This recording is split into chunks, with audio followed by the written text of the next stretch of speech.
నమస్తే. తెలుగు రాజ్యంకు స్వాగతం. నేను మీ Sandhya. AP CM Chandrababu Delhi tour పర్యటన కంప్లీట్ అయిపోయింది. తిరిగి హైదరాబాద్ కూడా పయనమయ్యారు. అయితే చాలామంది కేంద్ర మంత్రుల్ని కూడా కలవడం జరిగింది. ప్రస్తుతానికైతే ఏపీ మంత్రివర్గంలో కావచ్చు, ఏపీ క్యాబినెట్లో కావచ్చు, కోటి ఆశలు. అంటే ఏం తీసుకొస్తున్నారు, ముందున్న సవాళ్ళను ఎదుర్కోవాలంటే కేంద్రం నుంచి అయితే సహకారం కంపల్సరీ కావాల్సిందే. మరి ఈ నేపథ్యంలో ఇంతమందిని కలిసిన సారథ్యంలో అంటే ఏమేం వరాల జల్లులు కురిపించారు, రేపు ఆ వరాలతోటి ఏపీలో ఎలా ముందుకెళ్ళబోతున్నారు, ఈ అంశానికి సంబంధించి మనతో మాట్లాడడానికి సీనియర్ జర్నలిస్ట్ సత్యనారాయణ గారు ఉన్నారు. ఆయన అడిగి మరిన్ని వివరాలు తెలుసుకుందాం. సత్యనారాయణ గారు నమస్తే. నమస్తే. ఆల్మోస్ట్ వాళ్ళ పర్యటన స్టార్ట్ అయినప్పటి నుండి కూడా నిజంగా ఆయన పని రాక్షసుడు అన్న విషయం అందరికీ తెలిసిందే. వెళ్ళిన పనిని పకడ్బందీగా కంప్లీట్ చేసుకొని రావాలి అన్నట్టుగా ఎన్ని రకాల ప్రయోజనాలు చేకూరాలో అంతమంది కేంద్ర మంత్రులను అయితే కలిసి రావడం జరిగింది. ప్రతి ఒక్కరి మైండ్లో ఏం వరాలు తీసుకొస్తారు, ఏం బహుమతుల్ని ఏపీకి ఇవ్వబోతున్నారు, ఇవే ప్రస్తుతం అందరిలో తిరుగుతున్నాయి. మరి complete AP CM Chandrababu Naidu Delhi tour పర్యటన గురించి మీరేమంటారు?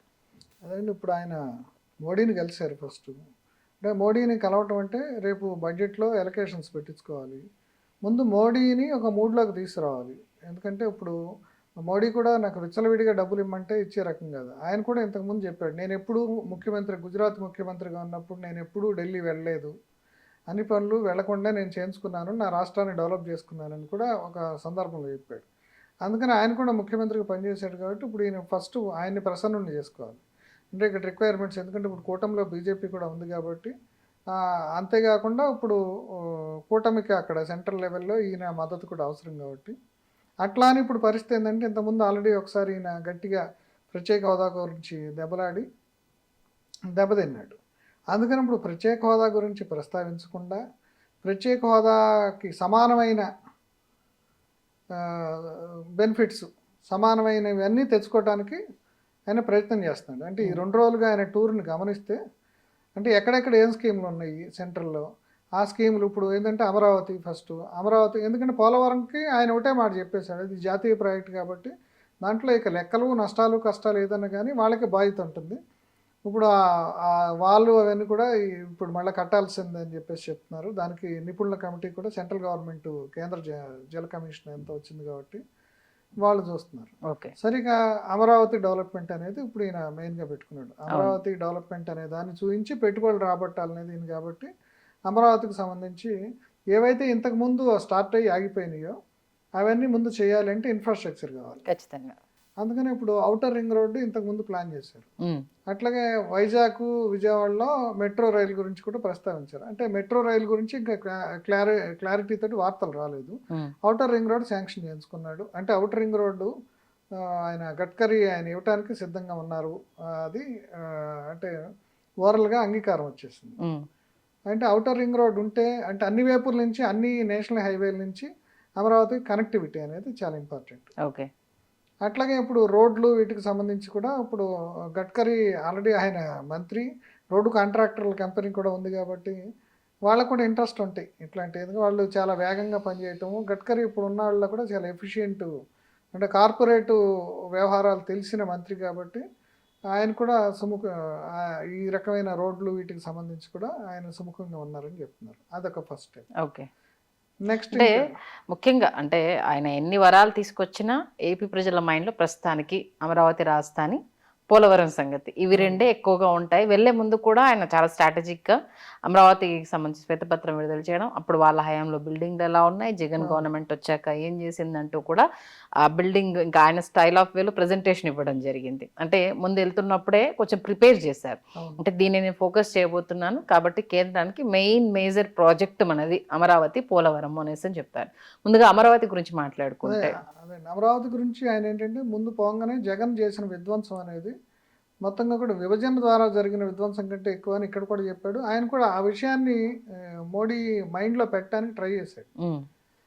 ఇట్లా ఇంత విధ్వంసం జరిగింది, ఎందుకంటే దానికి శంకుస్థాపన చేసింది కూడా ఆయన, అన్ని నదుల మట్టి నీళ్లు తీసుకొచ్చి ఆయన కూడా చేశాడు కాబట్టి ఇంకా ఆయన బాధ్యత కూడా కొంత నైతిక బాధ్యత ఉంటుంది. అంతేకాకుండా తిరుపతి దీంట్లో కూడా అమరావతి మేము కట్టిస్తామని కూడా ఆయన తిరుపతి సమావేశంలో కూడా చెప్పాడు. చాలాసార్లు ఆయన మీద విమర్శలు కూడా వచ్చినాయి. సరే ఇంతకుముందు కంటే ఇప్పుడు రాజకీయంగా సయోధ్య ఏర్పడింది కాబట్టి ఈ అంశాలన్నీ అంటే మీరు చెప్పినట్టు ఆ శ్వేతపత్రాలు రెడీ చేసుకోవటం అంటే రేపు ఎట్లాగో వాళ్ళకి ఏదో ఒక వినతి పత్రం ఇవ్వాలి కాబట్టి దాంట్లో భాగంగా మొత్తం ఇన్ఫర్మేషన్ అంతా గ్యాదర్ చేసుకుని ఇప్పుడు ఇచ్చి ఆయనతో ఇప్పుడు ఇది మాట్లాడు.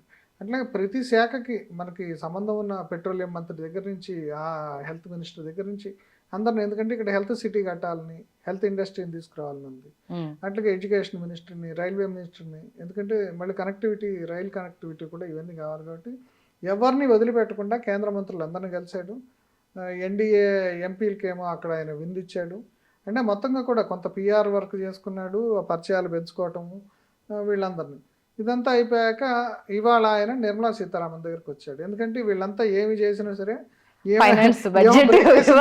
ఆడే కాబట్టి సీతమ్మ దగ్గరికి వచ్చాడు. సీతమ్మ తల్లి దగ్గరికి వచ్చి అమ్మ ఏం పరిస్థితి, ఇక ఆమె కూడా ఇక్కడ నుంచి ఒకసారి రాజ్యసభ ఎన్నికైంది.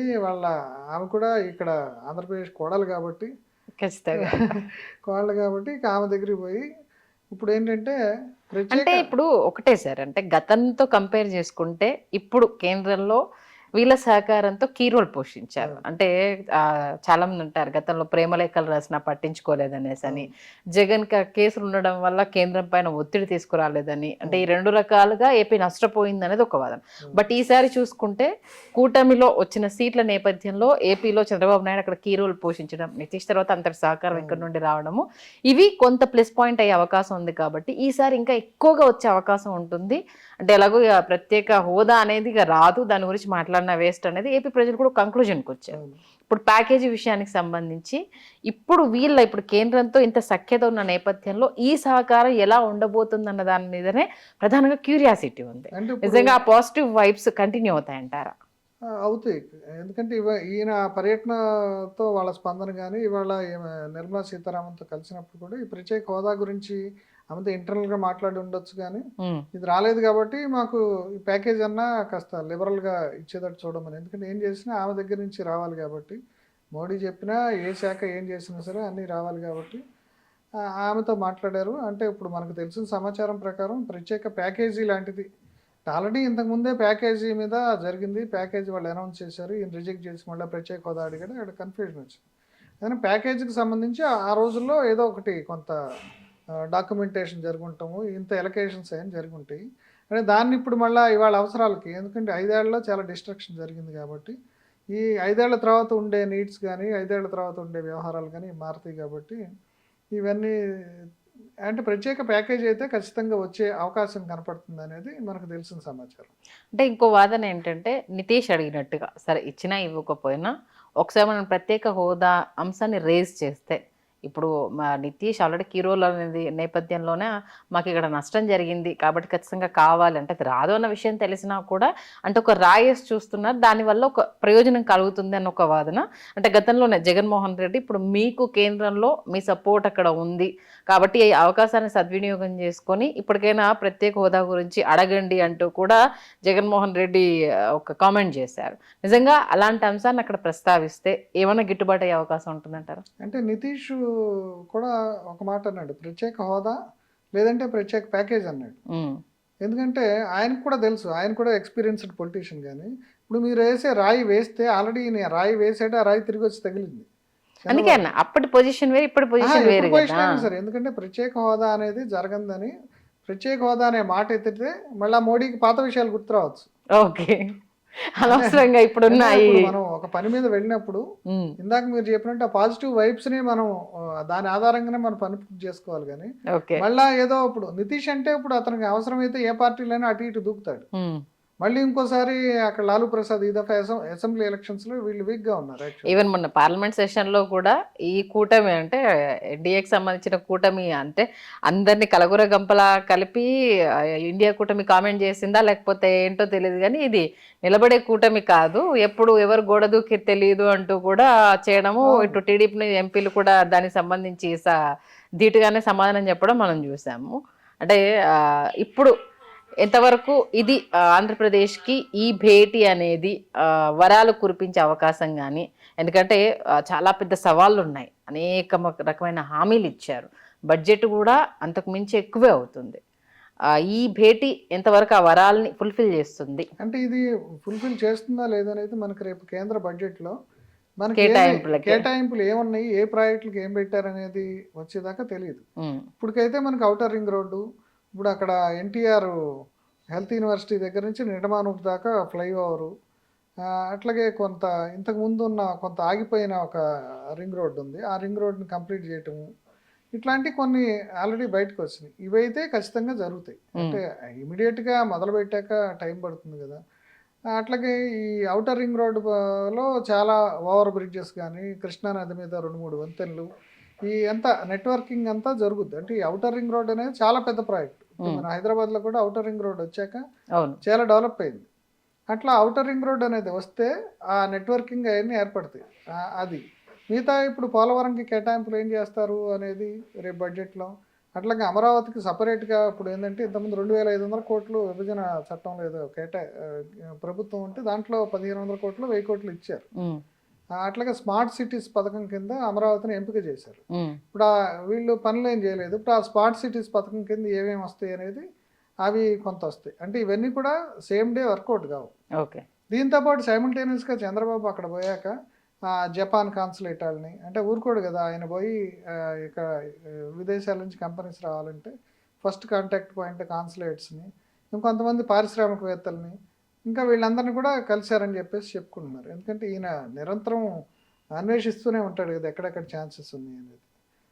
ఈ గవర్నమెంట్తో జరిగే పనితో పాటు సైమల్టేనియస్గా అది కూడా జరిగింది. అది కాకుండా ఇంకా మళ్ళీ విభజనకు సంబంధించిన సమస్యలు, దీంట్లో నుంచి కూడా కొంత డబ్బులు ఆంధ్రప్రదేశ్కి వచ్చే అవకాశం ఉంది.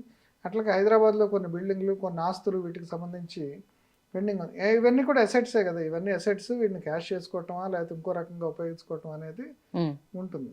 అందుకని వీటికి సంబంధించింది కూడా ఇప్పుడు అమిత్ షా దగ్గర, ఇప్పుడు మోడీ దగ్గర కూడా ప్రస్తావించుంటారు. ఎందుకంటే అవి ఇన్నాళ్ళ నుంచి పెండింగ్లో ఇక్కడ కేసీఆర్ ఉండటం వలన వీళ్ళిద్దరి మధ్య సంబంధాలు బాగాలేకపోవటం, తర్వాత జగన్ వచ్చినా సరే వాటి మీద పట్టించుకోకపోవటం వల్ల ఆగిపోయింది. ఇప్పుడు మన రేవంత్ రెడ్డి వీళ్ళిద్దరు వచ్చాక అంటే ఎంతో కొంత సెటిల్ అయ్యే అవకాశం ఉంటుంది. ఇప్పుడు ఈ కొంత జలవనరులకు సంబంధించిన ఇష్యూస్, కొన్ని ఇష్యూస్ సెంటిమెంటల్ ఇష్యూస్ పెండింగ్లో ఉన్న ఆ బిల్డింగ్లకు సంబంధించిన వ్యవహారం, ఇచ్చిపుచ్చుకోవటాల ఖాతాల్లో కొంత వాళ్ళకి వీళ్ళు ఇవ్వటం, వీళ్ళకి వాళ్ళు ఇవ్వటం, విద్యుత్ చెల్లింపులకు వాళ్ళు ఏదో 6,500 కోట్లు ఇవ్వాలని వాళ్ళు చెప్తున్నారు, లేదు మాకే డబ్బులు రావాలని 5,000 కోట్లని వీళ్ళు చెప్తున్నారు. అవన్నీ కొంత లెక్కలు ఎక్కడో చోటకి కట్ చేసుకుని పరిష్కరించుకునే అవకాశం ఉంటుంది. ఎందుకంటే ఇద్దరు కూడా కొంత చతురులు కాబట్టి, రేవంత్ రెడ్డి చంద్రబాబు ఇద్దరు. ఇంకా అది ఆ అంశం ఎండింగ్లో మాట్లాడదు సార్, ఎందుకంటే రేపు ఉంది కాబట్టి భేటీ. నెక్స్ట్ ఇంకా అమరావతి తర్వాత పోలవరం డయాఫ్రమ్ వాల్ గురించి ఇప్పటికే రిపోర్ట్ ఇవ్వడం జరిగింది, డ్యామేజ్ అయింది, ఆల్టర్నేట్ దాన్ని ఏంటి అన్నది. అలాగే ఇప్పుడు అప్పటికన్నా ఇప్పుడు ఖర్చులు పెరిగిపోయాయి, అంచనాలు పెరిగిపోయాయి. అది ఇప్పుడు అంటే చంద్రబాబు హయాంలో ఎంతవరకు పనైందో అంతవరకే ఉంది అంటూ కూడా వాళ్ళు దాని గురించి చెప్పడము, రకరకాల కామెంట్స్ మనం చూడడం జరిగింది. మరి ఈ పోలవరం ప్రాజెక్టు చంద్రబాబు హయాంలో అయినా దానికి మరి మహర్దశ వచ్చే అవకాశం ఉందా? పనులు శరవేగంగా సాగుతాయా? మరి కేంద్రం దీని గురించి ఎలాంటి సహకారం ఇక మీదట అందించే అవకాశం ఉంది దీని గురించి? అంటే ఇప్పుడు పోలవరంకి సంబంధించి ఇంకా డయాగ్నోసిస్ జరుగుతుంది, ఇంకా అదే నడుస్తూనే ఉంది. ఇంకా ఇప్పుడు మీరు చెప్పిన డయాఫ్రమ్ వాళ్ళు మళ్ళీ రికన్స్ట్రక్ట్ చేయాలనేది ఒకటి బయటకు వచ్చింది. అంటే మనకి వార్తగా బయటకు రావటం వేరు, వాళ్ళు మళ్ళీ అఫీషియల్గా ఒక రిపోర్ట్ ఇవ్వటము, ఆ రిపోర్ట్ని మళ్ళీ ఇరిగేషన్ శాఖ వాళ్ళు ఇక్కడ ఉన్న ఇంజనీర్లు కూడా నిజమే అని, అంటే దాని పక్కన ఇంకో వాళ్ళు కట్టాలన్నారు. ఆల్రెడీ దీనికే 900 కోట్లు ఏదో 450 కోట్లు అయినాయి, లేకపోతే ఇప్పుడు ఇంకొక 450 కోట్లు ఎంత కావాల్సి వస్తాయి. ఇప్పుడు మరి ఆ డబ్బులు ఎక్స్ట్రా డబ్బులు ఎవరు పెడతారు? ఇట్లాంటి ఇష్యూస్ అన్నీ కూడా ఇప్పుడే తేలవు. అవన్నీ ఏంటంటే ఒకటి కొంత పాజిటివ్గా ఉన్నప్పటికి కూడా మొత్తం దోచిపెట్టి మన రాష్ట్రానికి ఇవ్వడు కదా మోడీ కూడా. ఖచ్చితంగా. అందుకని ఏంటంటే సాధ్యాసాధ్యాలు ఉంటాయి. ఇప్పుడు ఆల్రెడీ కట్టిన దానికి ఇప్పుడు నష్టం అనేది రాష్ట్ర ప్రభుత్వం చేతిలో జరిగింది, ప్రాజెక్టు టేకప్ చేసింది. ఎందుకంటే చంద్రబాబు ఉన్నాడా జగన్ ఉన్నాడా అని కాదుగా, రాష్ట్ర ప్రభుత్వం పాడు చేసింది. దానికి కారకులైన ఇరిగేషన్ ఇంజనీర్లు దాన్ని అంటే శిక్షలు పడితే కానీ వాళ్ళ దగ్గర 100 కోట్లు ఎవరి దగ్గర వసూలు చేయలేరుగా పరిహారం. పోనీ కాంట్రాక్టర్ దగ్గర నుంచి రికవరీ చేస్తారంటే కాళేశ్వరంలో కూడా ఇప్పుడు ఆ కాంట్రాక్టర్ కూడా మాకు తెలియదు, వాళ్ళు చెప్పినట్టు చేసామంటున్నారు. అట్లా ఇప్పుడు అది కూడా సిచ్యుయేషన్ అరైజ్ అయితే అవ్వచ్చు. అంటే కాంట్రాక్టర్ దగ్గర నుంచి నష్టానికి చేయాలన్నా సరే ఇద్దరు కాంట్రాక్టర్లు ఉన్నారు, ఎవరిని బాధ్యులు చేయాలనేది రివర్స్ టెండరింగ్ వల్ల కూడా సమస్య వచ్చింది.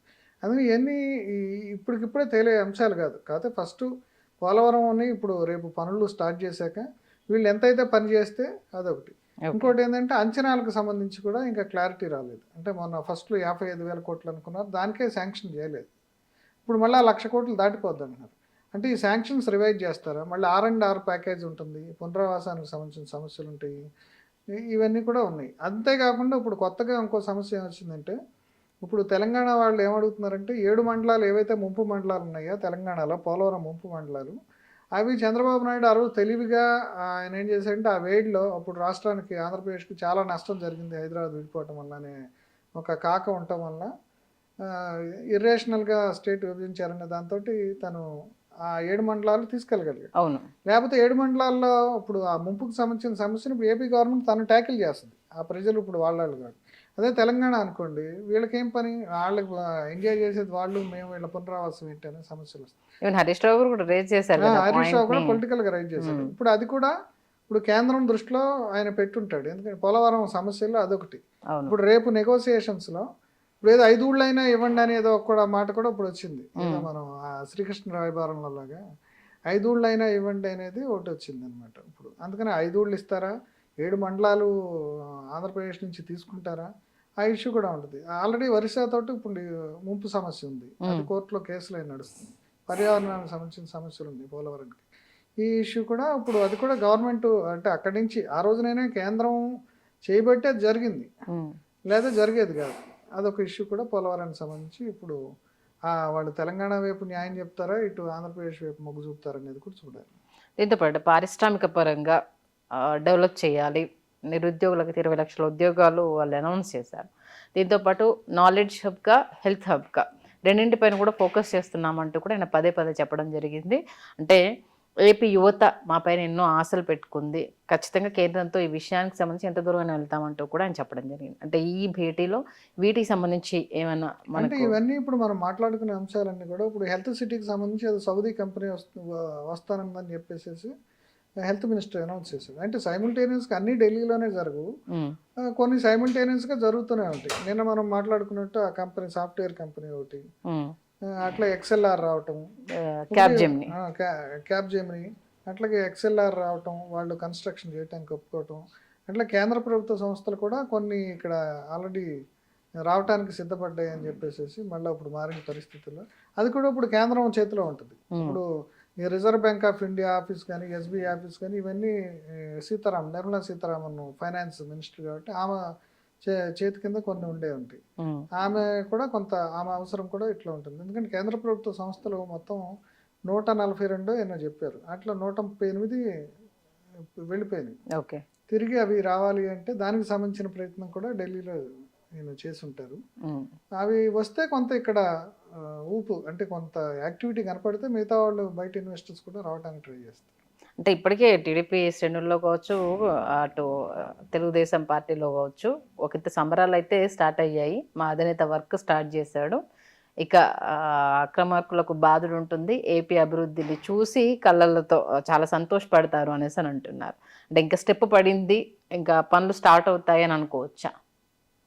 ఆల్రెడీ పనులు అమరావతిలో స్టార్ట్ అయినాయి. పోలవరంలో అంటే అది డయాగ్నోసిస్ అనేది జరుగుతుంది కాబట్టి అక్కడ నెమ్మదిగా స్టార్ట్ అవుతాయి. అమరావతిలో అయితే అది ఆ కంప తొలగించటము, అది ఆ నీళ్ళల్లో ఒక 5 అంతస్తులు ఆ టవర్స్ అన్ని కడితే 5 అంతస్తులు నేలలోనే ఉన్నాయి అంటున్నారు.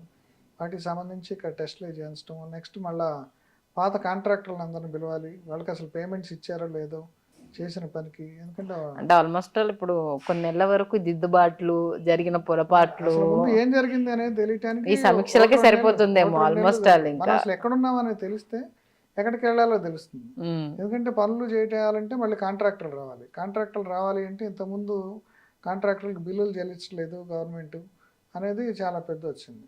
ఇప్పుడు ఇది అట్లా కాకుండా వెంటనే బిల్లులు ఇస్తారనే నమ్మకం ఉంటేనే పెద్ద పెద్ద కాంట్రాక్టర్స్ వస్తారు. L&T వాళ్ళు కానీ, షాపూర్ పొల్లంజీ కానీ, ఇట్లాంటి వాళ్ళందరూ షాపూర్ పొల్లంజీ వాళ్ళు కూడా మొన్న అక్కడ వర్క్ చేశారు. ఓకే, టాటా గ్రూప్, టాటాకి సంబంధించిన వాళ్ళు, దాయాదులు వాళ్ళు.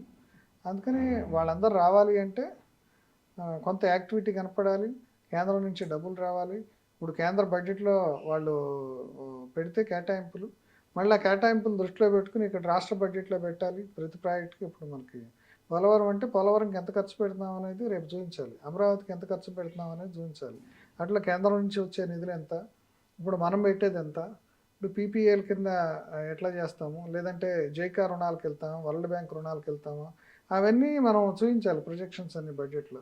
అందుకని ఇప్పుడు ఈయన ఢిల్లీ నుంచి వచ్చాక అవన్నీ మళ్ళీ బడ్జెట్కి సంబంధించి ఏ శాఖలకు వాళ్ళందరితో మాట్లాడి అక్కడి నుంచి ఏమొస్తాయి, ఇక్కడ అసలు ఏమీ లేవంటున్నారు, ఇక్కడ పోనీ అప్పులు తెచ్చుకోవడానికి ఏం అవకాశం ఉంది రిజర్వ్ బ్యాంక్ నుంచి అంటే మళ్ళీ డైలీ అంటే మంత్లీ శాలరీస్ కానీ పెన్షన్స్ కానీ ఇవన్నీ ఇవ్వాల్సిన పని ఉంటుంది. అవన్నీ చూసుకుని అసలు ఇంకా సర్ప్లస్ అసలు ఉండదు.